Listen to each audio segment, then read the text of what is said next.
Shalom Elohim, haleluya, puji nama Tuhan. Semangat pagi Bapak Ibu Saudara yang dikasihi Tuhan kita, Yesus Kristus. Jumpa lagi bersama saya Pendeta Samuel Mabuntu dalam Renungan Pagi ke 2545 hari. Renungan pagi ini mengudara, puji Tuhan. Bapak Ibu Saudara yang dikasihi Tuhan, sebelum kita membaca, mendengarkan, dan merenungkan firman Tuhan hari ini, mari kita berdoa, minta pimpinan Roh Kudus. Kita berdoa. Bapa di surga, berbicaralah kepada kami semua. Pakai firman Tuhan ini untuk menegur kami, menasihati kami, meneguhkan iman percaya kami, dan memberkati kami semua. Di dalam nama Tuhan Yesus yang adalah firman Allah yang hidup, kami berdoa. Amin. Haleluya. Bapak Ibu Saudara yang dikasihi Tuhan, bersama dengan saya kita akan belajar Alkitab dari kitab Kejadian sampai kitab Wahyu. Mari buka Alkitab kita. Kisah Para Rasul pasal 14 ayat 1 sampai ayat 15. Demikian firman Tuhan.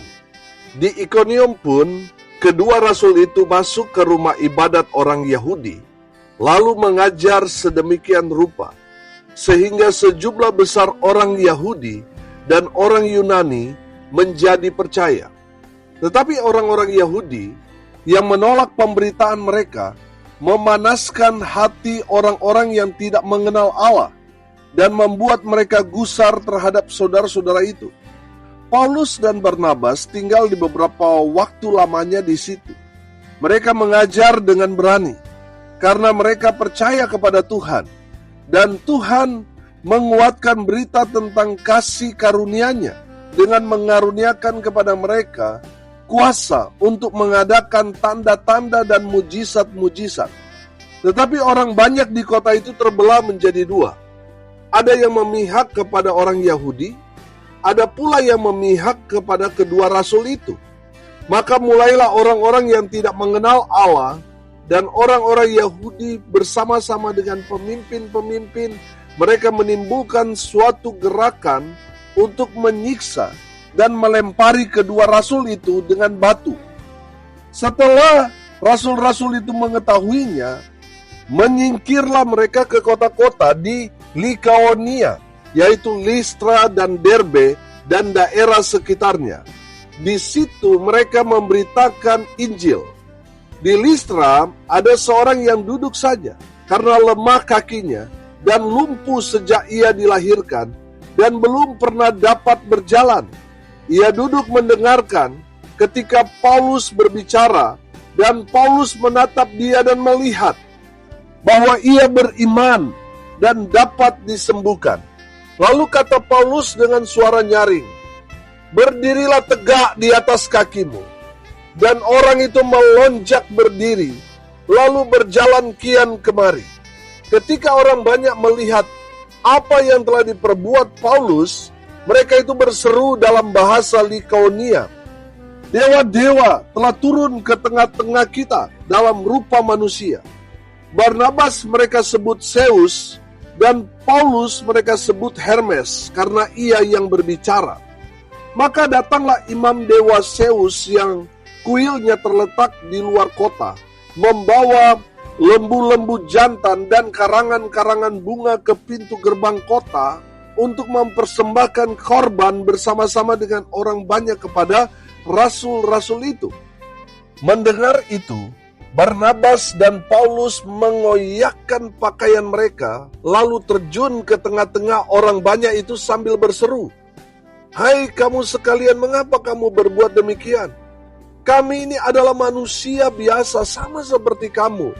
Kami ada di sini untuk memberitakan Injil kepada kamu, supaya kamu meninggalkan perbuatan sia-sia ini dan berbalik kepada Allah yang hidup, yang telah menjadikan langit dan bumi, laut dan segala isinya." Amin. Firman Tuhan. Haleluya.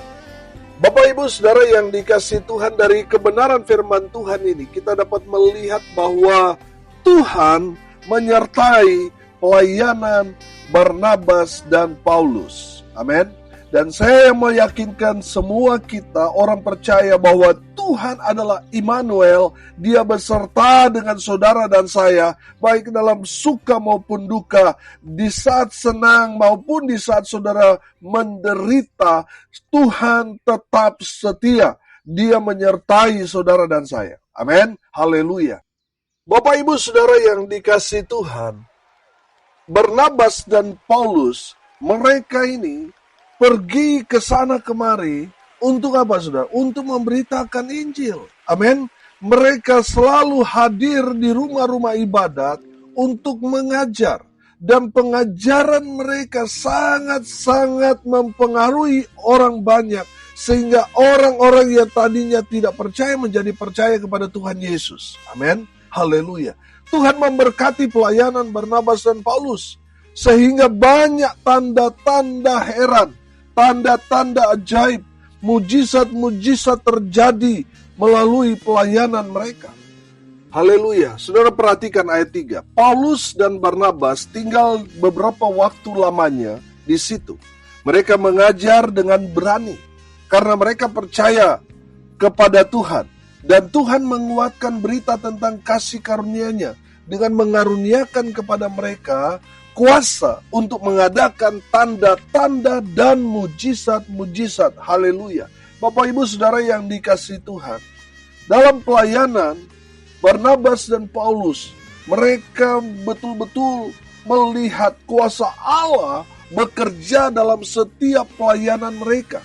Orang-orang sakit disembuhkan, orang-orang yang lemah imannya dikuatkan, orang-orang yang tidak percaya kepada Tuhan menjadi percaya. Karena apa? Mereka melihat tanda-tanda heran yang menyertai Barnabas dan Paulus. Haleluya.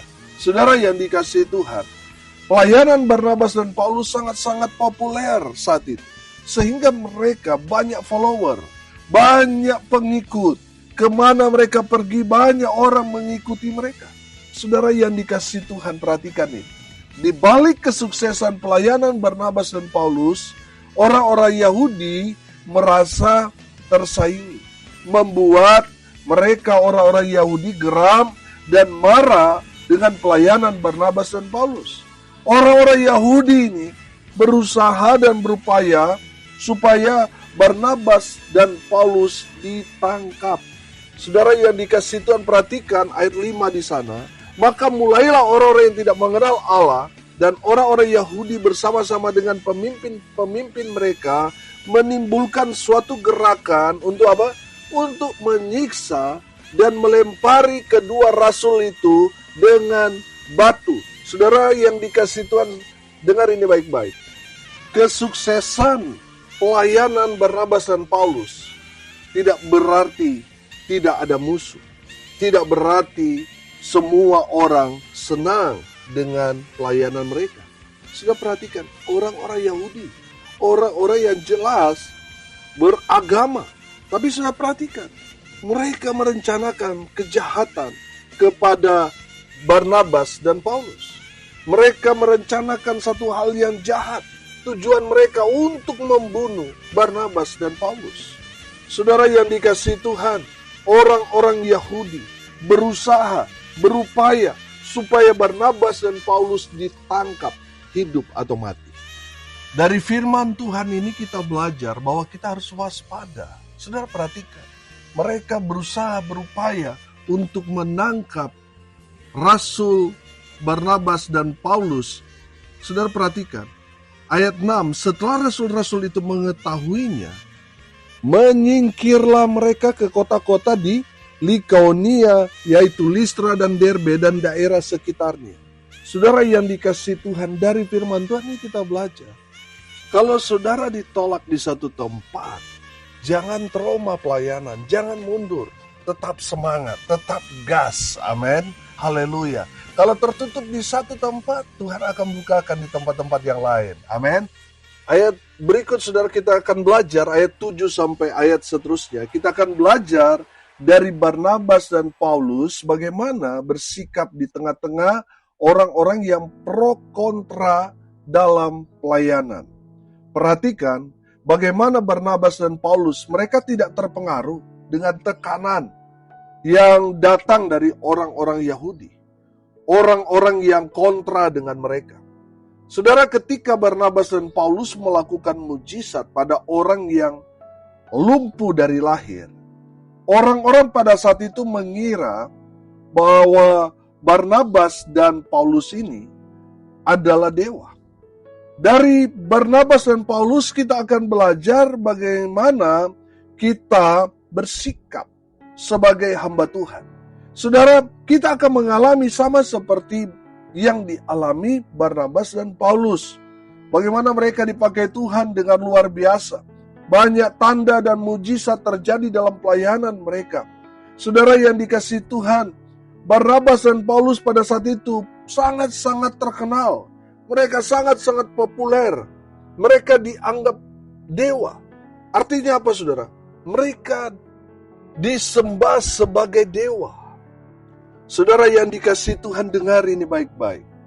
Banyak hamba Tuhan jatuh dalam hal ini. Ketika banyak pengikut lalu disembah sama seperti dewa, banyak orang, saudara, yang jatuh dalam keadaan seperti ini.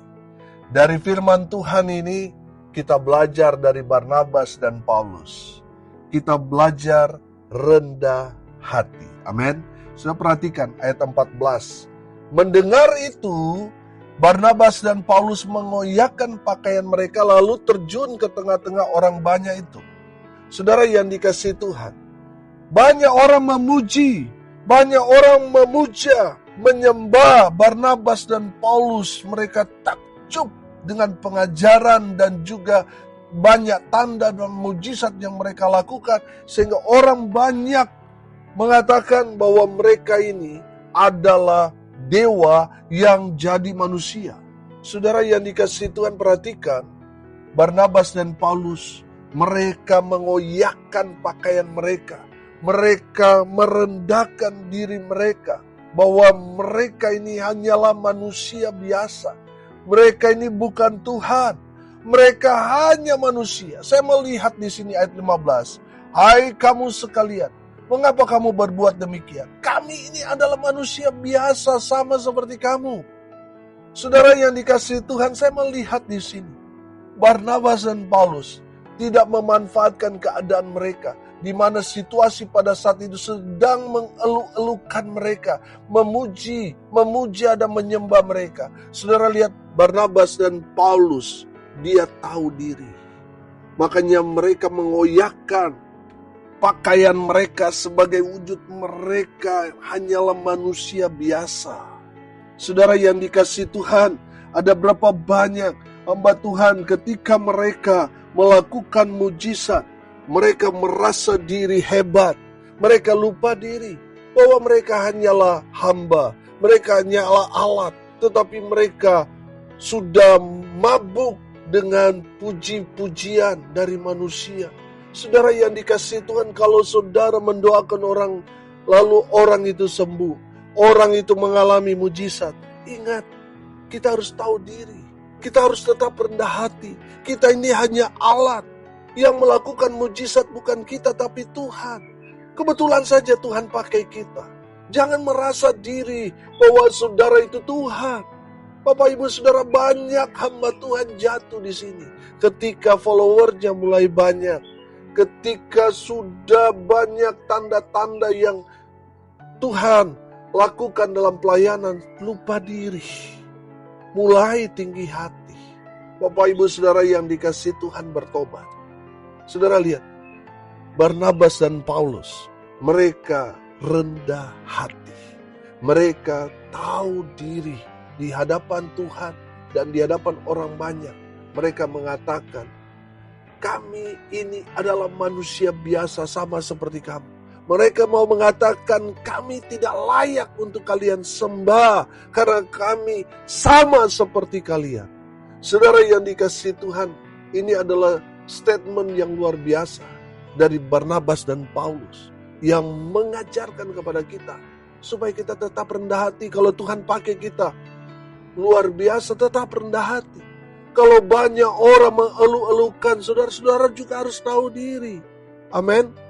Ingat, Kita ini hanya debu, kita hanya dipakai Tuhan. Kita bukan pencipta, kita bukan Tuhan. Kita nggak layak disembah. Yang layak disembah itu Tuhan. Tapi saudara perhatikan, banyak hamba Tuhan jatuh ketika orang mulai menyembah mereka. Hamba-hamba Tuhan mulai lupa diri. Saudara yang dikasih Tuhan, tetap rendah hati, tetap tahu diri. Ingat, kita ini hanya debu, hanya manusia yang dipakai Tuhan, yang layak untuk disembah, dipuji-puja hanya Tuhan Yesus. Jangan mencuri kemuliaan Tuhan. Ingat, kita hanya alat, hanya hamba, hanya manusia biasa. Amin. Yang kedua, saudara, dari firman Tuhan ini kita belajar bahwa Barnabas dan Paulus tetap fokus memberitakan Injil. Amin. Saudara yang dikasihi Tuhan, Barnabas dan Paulus tetap fokus pada panggilan mereka. Amin. Saudara, ada berapa banyak orang ketika mendoakan orang lain, lalu orang itu sembuh, saudara, habis itu apa? Buka praktek. Buka praktek, saudara, jadi dukun Kristen. Saudara yang dikasihi Tuhan, dengar ini baik-baik. Fokus pada memberitakan Injil. Amin. Saudara, jangan fokus pada amplop. Jangan fokus pada orang. Saudara lihat, walaupun mereka ditolak, ada juga yang menerima mereka, ditolak lagi, dicari untuk dibunuh. Saudara, Barnabas dan Paulus tidak berubah fokus. Mereka tetap fokus pada panggilan mereka, yaitu memberitakan Injil. Amin. Saudara yang dikasihi Tuhan, mungkin ada banyak sekali penganiayaan, penderitaan yang saudara alami. Saudara, tetaplah fokus pada Tuhan. Amin. Tetaplah fokus pada panggilanmu. Dan saya mau bilang, saudara, kita semua dipanggil untuk memberitakan Injil. Amin. Makanya saya bilang, saudara, kepada jemaat, saudara dan saya terlahir untuk menjadi misionaris. Menjadi orang yang memberitakan Injil dimanapun kita berada. Amin. Bapak Ibu Saudara yang dikasihi Tuhan, tetap fokus pada panggilan saudara, memberitakan Injil Kerajaan Allah. Yang ketiga, dari kebenaran firman Tuhan ini kita belajar dari Barnabas dan Paulus. Mereka tetap semangat walaupun mereka sepertinya dijadikan buronan oleh orang-orang Yahudi yang memberikan satu penyataan bahwa mereka harus ditangkap, mereka harus dilempar batu, dirajam sampai mati. Saudara yang dikasihi Tuhan, pertanyaannya, apakah Barnabas dan Paulus ketika mereka menghadapi kenyataan itu mundur? Mereka kecewa dengan Tuhan? Mereka berubah profesi? Tidak, saudara. Mereka tetap semangat. Amin. Dalam mengerjakan misi Tuhan. Haleluya. Bapak Ibu Saudara yang dikasihi Tuhan, dari kebenaran firman Tuhan ini kita dapat melihat dan belajar bahwa dalam pelayanan itu pasti kita akan seperti Barnabas dan Paulus. Kita akan berhadapan dengan orang yang pro dengan kita dan ada juga yang kontra dengan kita. Saudara yang dikasihi Tuhan, saudara ketika dipakai Tuhan dengan luar biasa, tanda-tanda mujizat Tuhan sertai dalam pelayanan saudara. Saudara akan mengalami di mana ada banyak orang yang mengikuti saudara. Banyak orang akan takjub dengan pengajaran firman yang saudara ajarkan. Saudara yang dikasihi Tuhan, dalam situasi seperti itu saudara akan populer, saudara akan terkenal, saudara akan banyak pengikutnya, saudara banyak yang akan bersama-sama dengan saudara. Tapi dengar ini baik-baik, dalam situasi seperti itu tetap rendah hati, tahu diri. Bukan kita yang melakukan mujizat, kita hanya alat. Yang kedua saudara, tetap fokus pada panggilan saudara, memberitakan Injil. Dan yang ketiga saudara, tetap semangat melayani, memberitakan kabar baik kepada semua orang. Amin. Mari kita berdoa. Terima kasih Bapa di surga atas kebenaran firman yang sangat memberkati kami. Berkati semua pendengar dimanapun mereka berada. Tuhan memberkati hidup mereka. rumah tangga mereka diberkati, usaha, pekerjaan, pelayanan mereka dibuat beruntung berhasil dalam segala hal. Mereka yang sakit disembuhkan, mereka yang lemah dikuatkan, hibur mereka yang berduka cita. Dan hamba berdoa ya Tuhan, biarlah Tuhan memberkati tanggal 20 Juni, di mana kami akan merayakan hari ulang tahun Renungan Pagi Mengudara 7 tahun. Tuhan sertai pelayanan ini dan sudah memberkati banyak orang. Hamba berdoa biarlah tempat yang akan kami gunakan dikuduskan di Hotel Infinity X Jimbaran. Tuhan memberkati semua yang mensupport lewat doa, daya, dan dana. Mereka yang terlibat dalam pekerjaan Tuhan ini, semua dilawat Tuhan, diberkati oleh Tuhan Yesus. Hamba berdoa di dalam nama Tuhan Yesus. Biarlah berkat surga turun memenuhi semua pendengar. Bapak, Ibu, Saudara yang dikasihi Tuhan, arahkanlah hatimu kepada Tuhan dan terimalah berkat dari Tuhan Yesus. Tuhan memberkati engkau dan melindungi engkau. Tuhan menyinari engkau dengan wajah-Nya dan memberi engkau kasih karunia. Tuhan menghadapkan wajah-Nya kepadamu dan memberi engkau damai sejahtera. Di dalam nama Tuhan Yesus, sumber segala berkat. Bapak, Ibu, Saudara yang percaya, diberkati Tuhan, katakan amin. Puji Tuhan. Bapak, Ibu, Saudara yang dikasihi Tuhan, kalau saudara merasa diberkati melalui renungan pagi ini, bagikan juga kepada saudara-saudara yang lain, supaya mereka juga diberkati. Karena untuk itulah kita dipanggil, untuk jadi berkat. Salam kasih dari Bali. Saya Pendeta Samuel Mauguntu. Sampai jumpa besok pagi. Tuhan Yesus memberkati kita semua. Haleluya.